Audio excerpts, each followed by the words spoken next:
The Golden Goose by the Brothers Grimm, retold and illustrated by Yuri Shulevitz. Once there was a father who had 3 sons, the youngest of whom was a simpleton.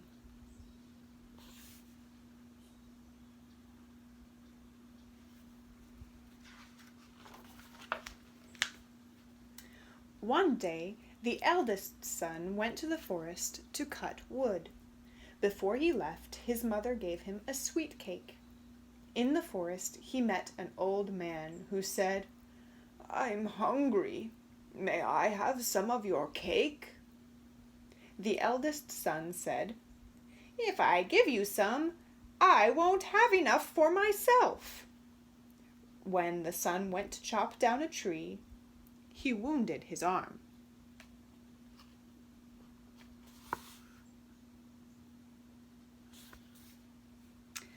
The second son went to cut wood. Before he left, his mother gave him a sweet cake. In the forest, he met the old man who asked him for some of his cake. Like his brother, he refused, and when he went to chop down a tree, he wounded his leg.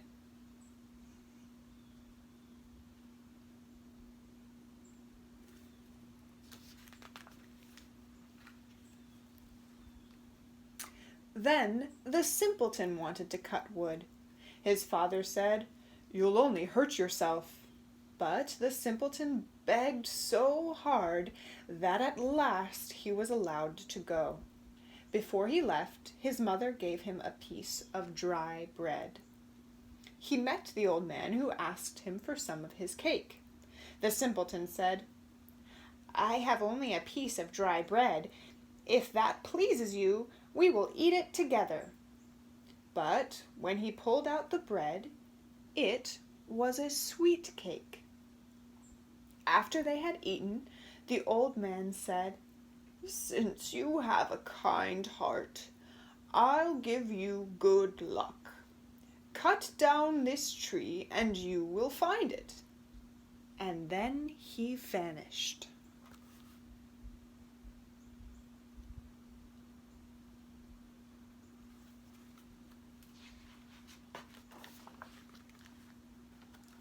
When the simpleton cut down the tree, he found a goose with feathers of pure gold.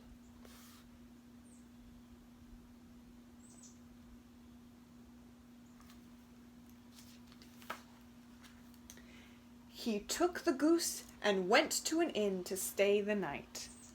The innkeeper had 3 daughters, Annabel, Clarabel, and Lulabel. When they saw the goose, they each had an irresistible desire to have a golden feather. As soon as the simpleton fell asleep, Annabel tiptoed into his room.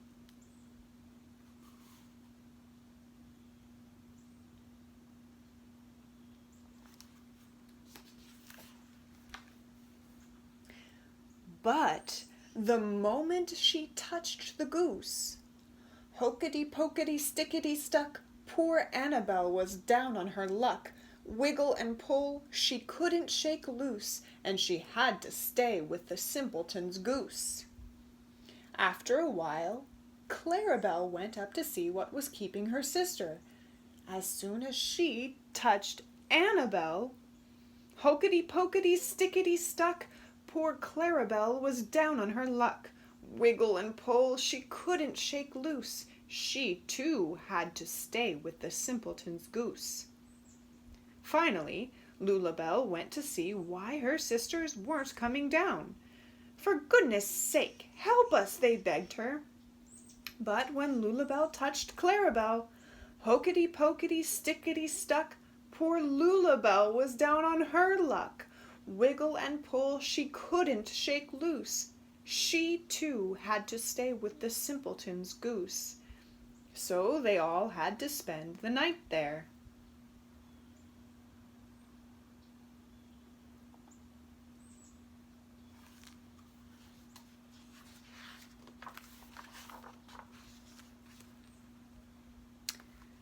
In the morning, the simpleton took the goose and left the inn. He didn't notice Annabel, Clarabel, and Lulabelle following him. On the way, they met a parson. When the parson saw the girls, he cried out, "For shame, young ladies! It isn't proper to chase after a young fellow." He tried to pull Lulabelle away, and hokety-pokety, stickety-stuck, the poor parson was down on his luck. Wiggle and pull, he couldn't shake loose. He, too, had to follow the simpleton's goose. Soon they met the sexton. The sexton whispered to the parson, "Your reverence, what will people say when they see your reverence chasing after young ladies?" He touched the parson's sleeve, and hokety-pokety, stickety-stuck, the poor sexton was down on his luck. Wiggle and pull, he couldn't shake loose. He, too, had to follow the simpleton's goose.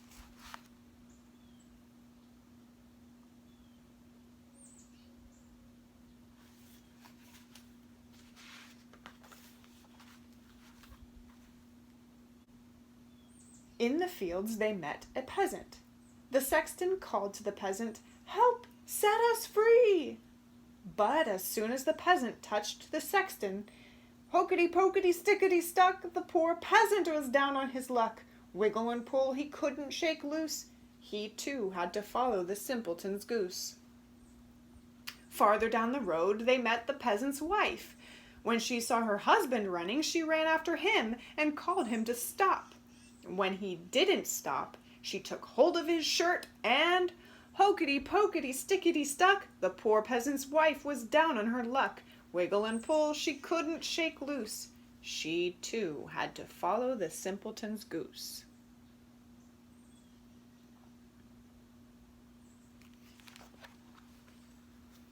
At last they came to a city.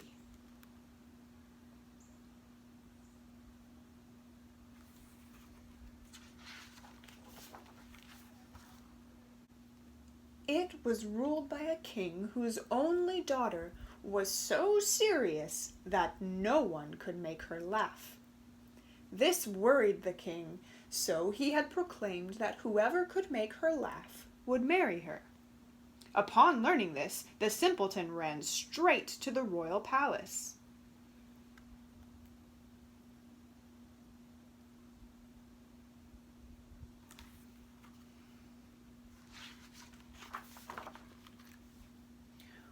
When the guards tried to stop them, hokety-pokety, stickety-stuck, the poor royal guards were down on their luck. Wiggle and pull, they couldn't shake loose. They, too, had to follow the simpleton's goose.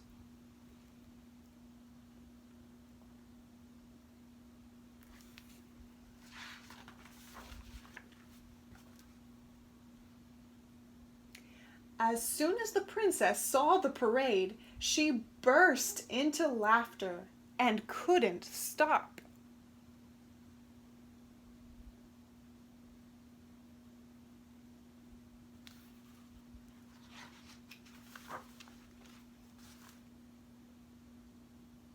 The simpleton claimed his bride, but the king didn't like him for a son-in-law, so he tried to get out of his promise and said, "Before you can have my daughter for a wife, you must bring me a ship that sails on both water and land." The simpleton didn't know what to do, so he went to the forest to the spot where he had cut down the tree, and there was the old man.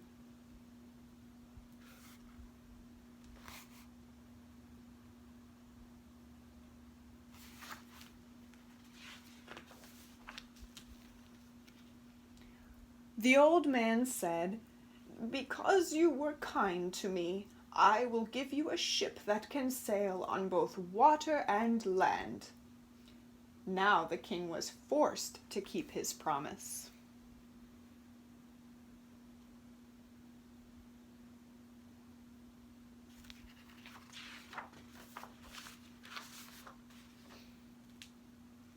The simpleton married the princess, and Annabel, Clarabel, Lulabelle, the parson, the sexton, the peasant, his wife, and the royal guards all danced at his wedding. he lived happily with his wife. And the golden goose lived happily too, and had many little golden geese, who laid many golden eggs.